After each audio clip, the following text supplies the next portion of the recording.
Bonjour à toutes et à tous, j'espère que vous allez tous merveilleusement bien. Bienvenue dans un nouvel épisode du podcast de J'aime trop ton signe. Je suis trop contente de vous retrouver. Vous n'avez pas idée, vous m'avez manqué. On a fait une petite pause estivale au mois d'août et on est revenu, enfin je suis revenue, pour vous faire des épisodes et des épisodes peut-être un peu plus sérieux parce que c'est vrai que les derniers épisodes étaient un peu plus fun, un peu plus légers.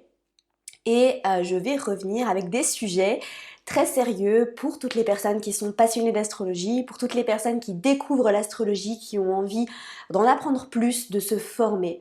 Ça va être magnifique et on va attaquer tout de suite aujourd'hui avec un épisode beaucoup plus sérieux. Bienvenue en saison de la Vierge. Oui, je recommence le podcast avec un épisode plus sérieux où je vais vous parler de l'éthique en astrologie. Un sujet dont on ne parle pas souvent, qui est quand même très important. Et d'ailleurs, j'avais entamé le mentoring, donc la première session du mentoring astro-intensif.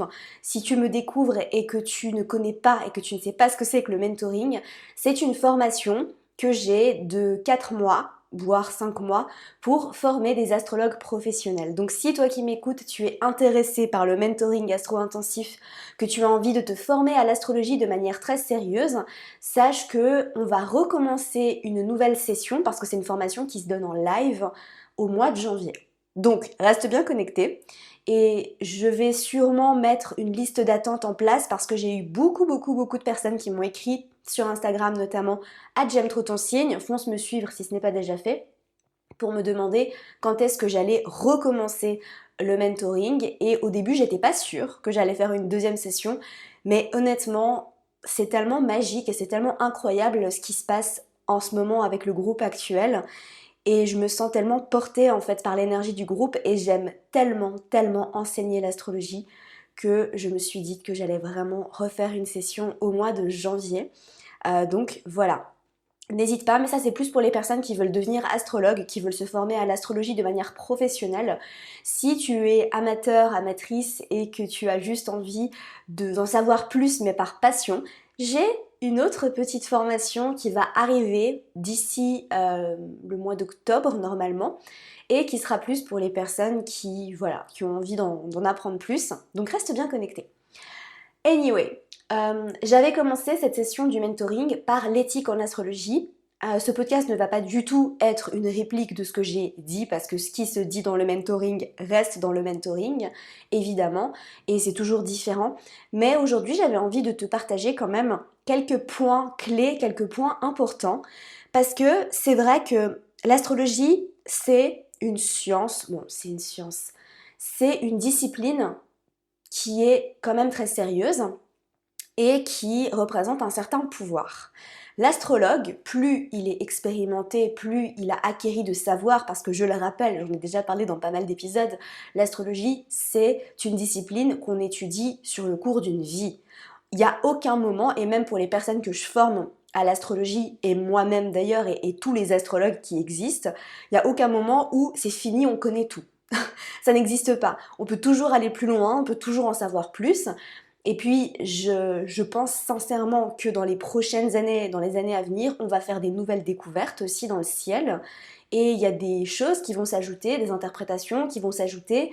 Il y a toujours des nouvelles choses à savoir. L'astrologie, c'est aussi vaste que l'univers. On n'arrête jamais d'apprendre.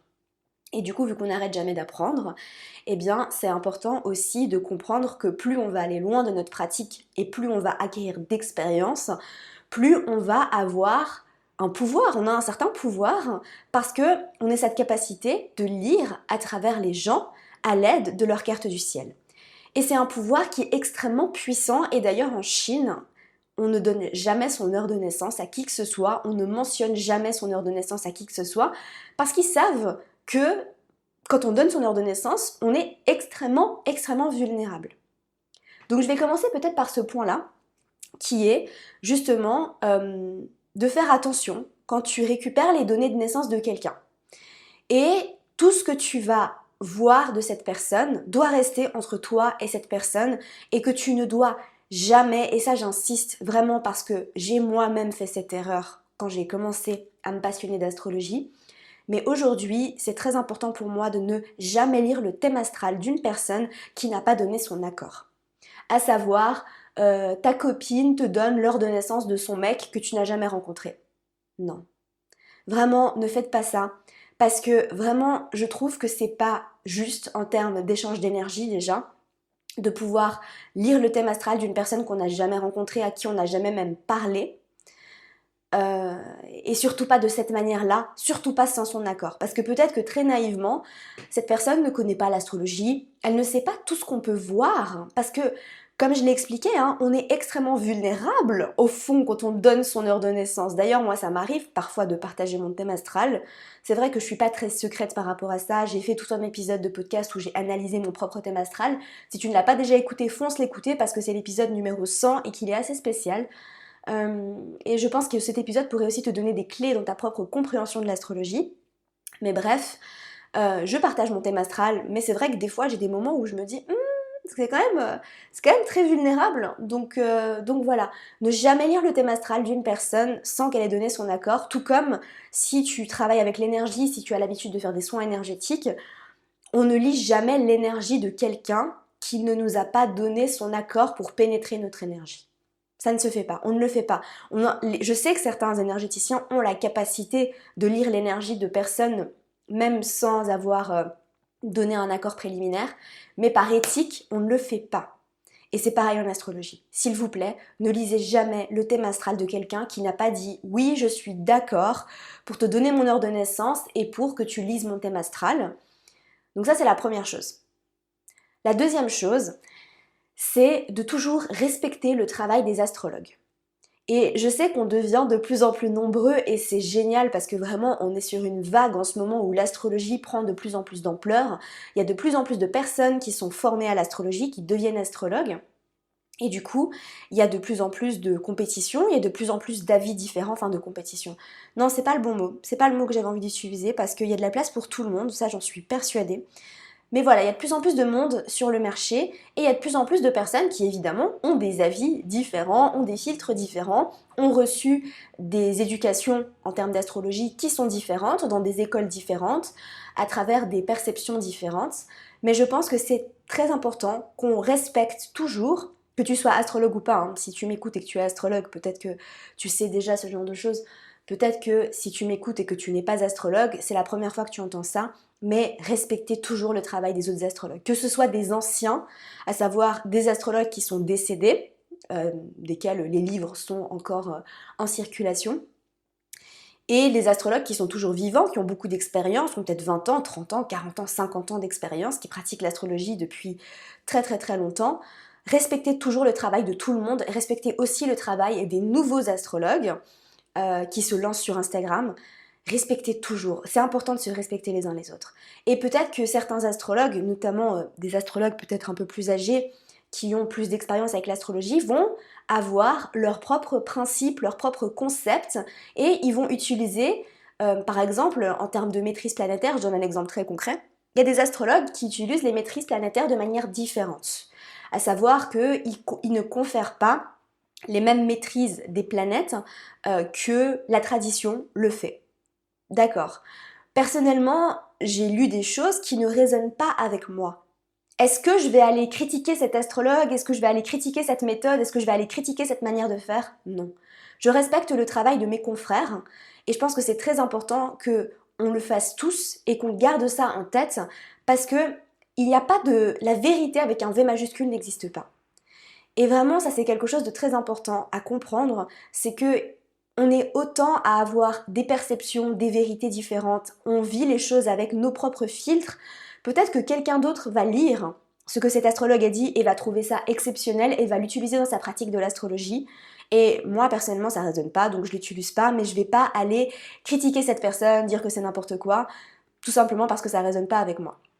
Vraiment, je pense qu'il y a quelque chose de très important aussi dans l'éthique de l'astrologie, c'est de sortir de son ego, de comprendre qu'il y a autant de vérité qu'il y a d'êtres humains, et de comprendre aussi que chaque personne va transmettre le message qu'elle est censée transmettre à la personne à qui elle le transmet. Voilà.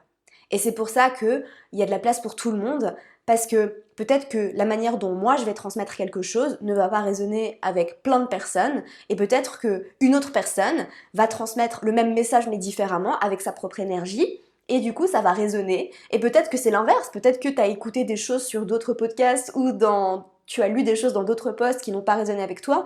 Tu es venu sur J'aime trop ton signe, tu as lu les choses de manière différente, de manière peut-être plus ludique, plus fun. Et peut-être que, waouh, ça a résonné avec toi. Parce que c'est juste une question d'énergie en fait. C'est juste une question d'énergie de la personne, de ton énergie à toi. On résonne pas, et on peut pas raisonner avec tout le monde, et c'est ok. Ça veut pas dire que la personne n'a pas sa place dans le milieu. Donc voilà, le respect, très important.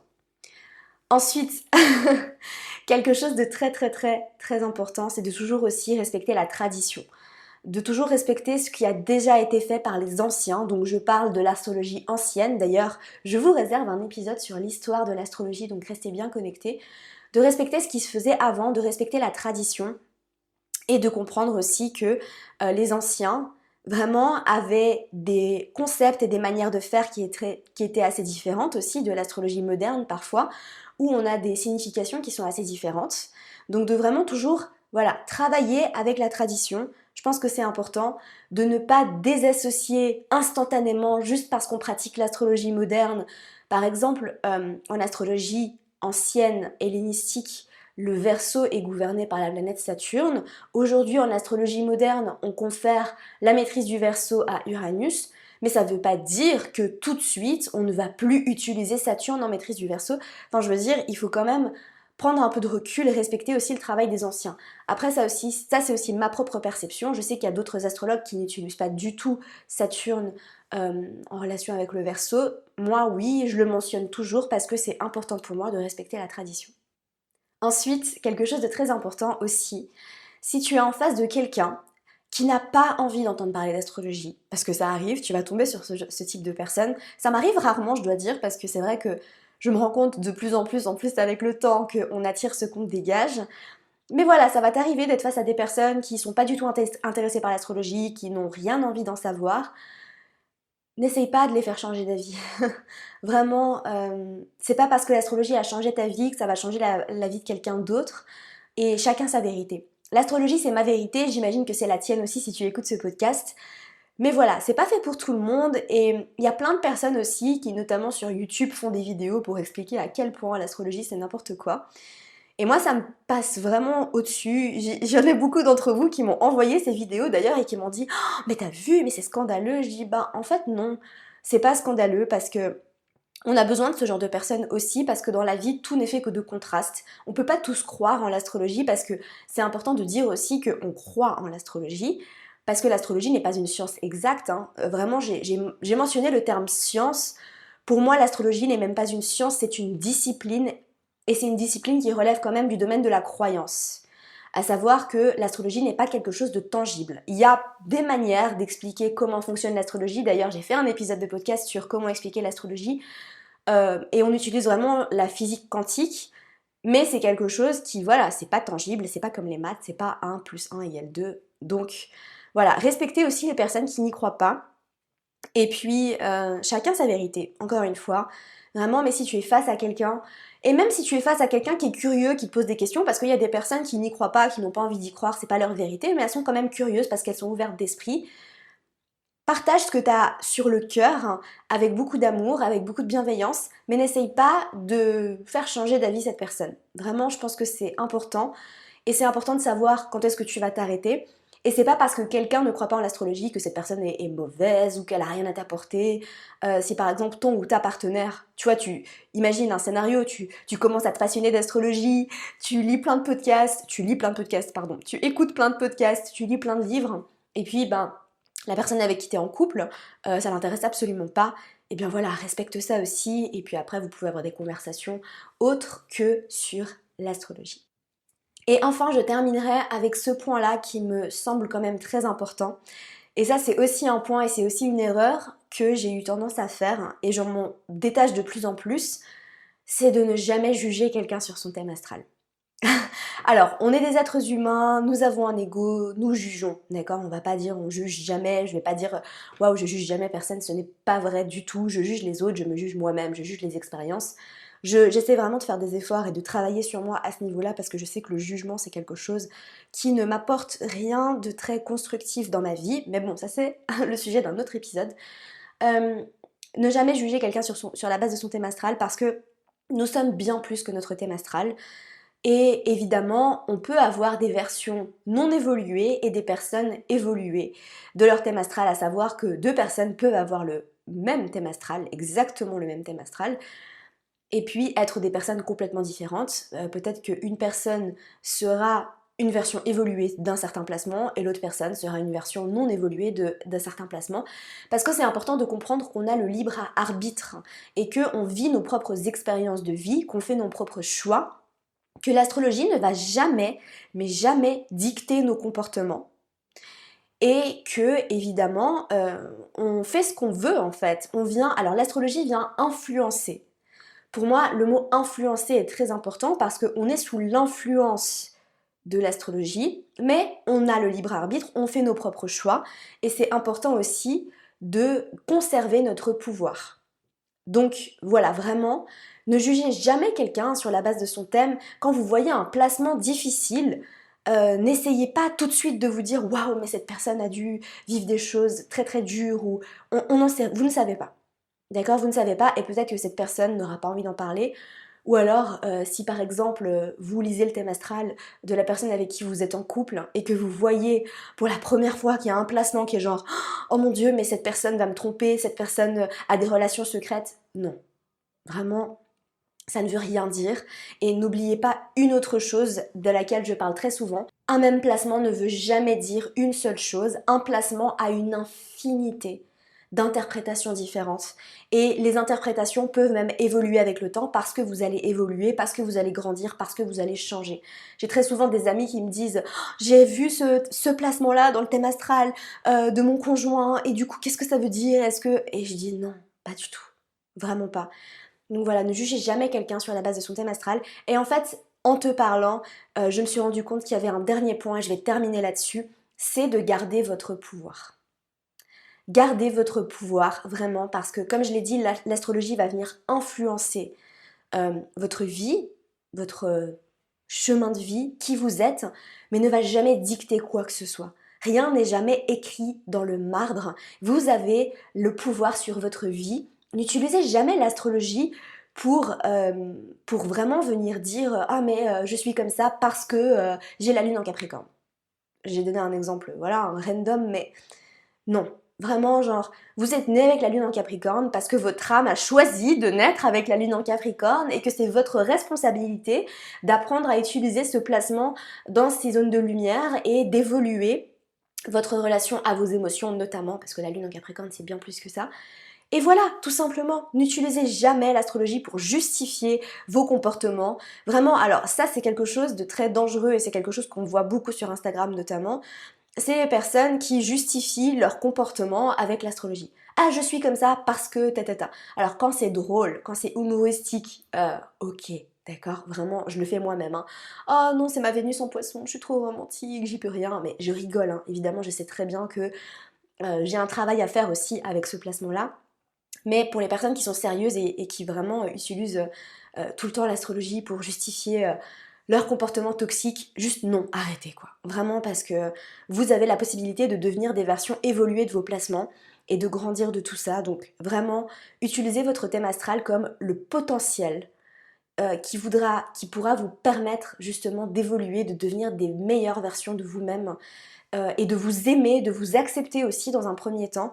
Et l'astrologie peut vous permettre de faire tellement de belles choses. Donc voilà, utilisez-la correctement. Et autre chose aussi, c'est par rapport au transit planétaire. N'oubliez pas que vous avez toujours le pouvoir. Vous n'êtes pas obligé, c'est pas parce que c'est la pleine lune que vous allez forcément déterrer plein d'émotions différentes et que vous allez passer une journée très compliquée. Non. Vraiment conservez votre pouvoir et n'oubliez pas que vous êtes souverain de votre vie, vous êtes le maître de votre vie et que rien ni personne et ni même l'énergie, les étoiles, les planètes ne peuvent venir dicter votre comportement, dicter votre vie, dicter votre journée. Voilà, donc ça c'est très important de le mentionner et je termine cet épisode aujourd'hui. J'espère sincèrement qu'il vous aura plu. Si toi qui m'écoutes, tu es encore là, je te remercie d'être resté jusqu'à la fin. Vous m'avez manqué, vraiment ça m'avait manqué. J'adore enregistrer des épisodes de podcast, donc je reviens en force. Et je te rappelle que si ce n'est pas déjà fait et que tu veux aller plus loin, que tu veux apprendre à te découvrir à travers l'astrologie, tu peux t'inscrire à la formation offerte. Donc c'est une formation où je parle de la grande trinité. Donc tu peux apprendre à te découvrir grâce à ton signe solaire, ton signe lunaire et ton signe ascendant. C'est le premier lien dans la description, n'hésite pas à t'inscrire. Il y a déjà plus de 2000 personnes qui ont suivi cette formation et qui m'ont envoyé plein de messages pour me dire à quel point elles avaient apprécié le contenu de la formation. Et c'est 100% gratuit. Donc voilà, inscris-toi juste en dessous. Et sur ce, je te retrouve mercredi prochain pour un nouvel épisode du podcast de J'aime trop ton signe. Comme d'habitude, prends soin de toi. Bye. Merci à toi pour ton écoute, j'espère sincèrement que cet épisode t'aura plu. Si c'est le cas, n'hésite pas à me laisser une review sur iTunes afin d'aider d'autres personnes à découvrir et tomber amoureuses de ce podcast. N'oublie pas d'aller me suivre sur Instagram pour plus de contenu de ma part. Sur ce, je te laisse, prends soin de toi et surtout continue de briller.